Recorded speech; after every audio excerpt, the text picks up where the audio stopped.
আধিপত্য বিস্তারকে কেন্দ্র করে পাবনার ঈশ্বরদীতে কাফনের কাপড় পরে প্রকাশ্যে আগ্নেয়াস্ত্র হাতে মহড়া দিয়েছে সাবেক ছাত্রদল নেতা জুবায়ের হোসেন বাপ্পি। সোমবার বিকেলে ঈশ্বরদী থানা ফটকের সামনে অস্ত্র হাতে অবস্থান নেয়ার ভিডিও ভাইরাল হলে শহর জুড়ে আতঙ্কের সৃষ্টি হয়। খবর পেয়ে থানার সামনে অবস্থান নিয়ে বিক্ষোভ করে জেলা বিএনপির সাবেক যুগ্ম সম্পাদক জাকারিয়া পিন্টু সমর্থকরা। এ সময় বাপ্পিকে থানা হেফাজতে নেয় পুলিশ। স্থানীয়রা বলছেন, দলীয় আধিপত্যকে কেন্দ্র করে দুপক্ষের এমন অবস্থানে আতঙ্কিত সাধারণ মানুষ। নগদ নিয়ে এলো হার না মানা হার অফার। সর্বনিম্ন 10,000 টাকা রেমিটেন্স নগদে পাঠালে থাকছে স্বর্ণের হার জেতার সুযোগ। কাফনের কাপড় পরা শরীরে আগ্নেয়াস্ত্র হাতে এক ব্যক্তি। ঈশ্বরদী থানা ফটকের সামনে এমন দৃশ্য ঘিরেই ছড়ায় উত্তেজনা।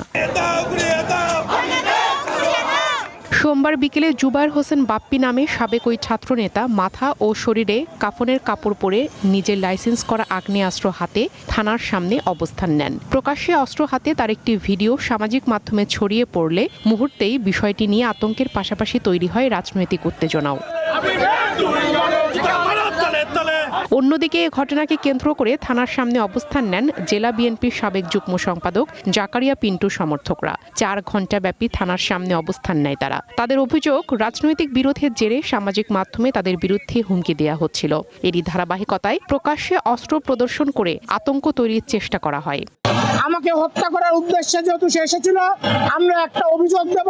সেই অভিযোগে অবশ্যই তাকে গ্রেপ্তার করে আইনের বিচারে পাঠাবে, এটাই আমরা আশা করি, এবং তার ব্যবহৃত লাইসেন্সকৃত অস্ত্র জব্দ করবে। এদিকে জাকারিয়া পিন্টু সমর্থকদের উপস্থিতি টের পেয়ে থানার ভেতরে প্রবেশ করে বাপ্পি। পরে পুলিশ তাকে হেফাজতে রাখে। এই বিষয়ে আইনগত ব্যবস্থা নেওয়ার দাবি জানিয়েছে এলাকাবাসী ও স্থানীয় বিএনপি নেতাকর্মীরা। ঈশ্বরদীর একজন জনপ্রিয় নেতা আছে গোলাম রব্বানী খান জুবায়ের, তাকে যে দৃশ্যটা দেখাইছে আমরা তীব্র নিন্দা এবং প্রতিবাদ জানিয়েছি। পিস্তল হাতে নিয়ে ঈশ্বরদীর রাস্তায় রাস্তায় প্রায় 3-4 কিলো জুড়ে যেরকম ভাবে মানুষকে ভয়ভীতি দেখিয়ে হুমকি ধামকি তো দিয়েছে।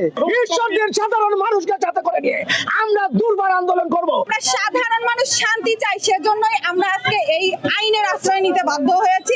বাপ্পি পুলিশ হেফাজতে রয়েছেন এবং লিখিত অভিযোগের ভিত্তিতে তদন্ত করে আইনগত ব্যবস্থা নেওয়া হবে বলে জানিয়েছেন ঈশ্বরদী থানার ভারপ্রাপ্ত কর্মকর্তা জনাব মোহাম্মদ গোলাম রাব্বি বাপ্পি সহ বেশ কয়েকজনের বিরুদ্ধে একটা লিখিত অভিযোগ দিয়েছে।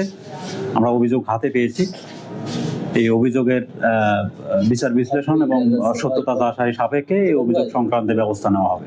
এক পক্ষ একে মাদক ও সন্ত্রাস বিরোধী প্রতিবাদ বললেও প্রতিপক্ষের অভিযোগ, রাজনৈতিক বিরোধের জেরে আতঙ্ক সৃষ্টির উদ্দেশ্যেই এই অস্ত্র প্রদর্শন।